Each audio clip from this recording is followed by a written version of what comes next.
సంజోష్ నా ప్రియమిత్రుడు. ఈ ఊరికి ఎన్నో చేయాలని సంజోష్ ఫౌండేషన్ స్థాపించాడు.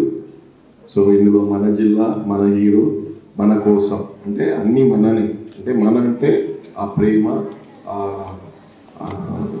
ఆప్యాయత ఇవన్నీ కలుపుకుంటూ వచ్చేదే మన. సో అలాంటిది ఈ ఊర్లో చాలా చేయాలని డిసైడ్ చేశాను. ఇంకా మీద కన్సిస్టెంట్గా కంటిన్యూస్గా ఇలాంటి కార్యక్రమాలు చాలా చేస్తుంటాము.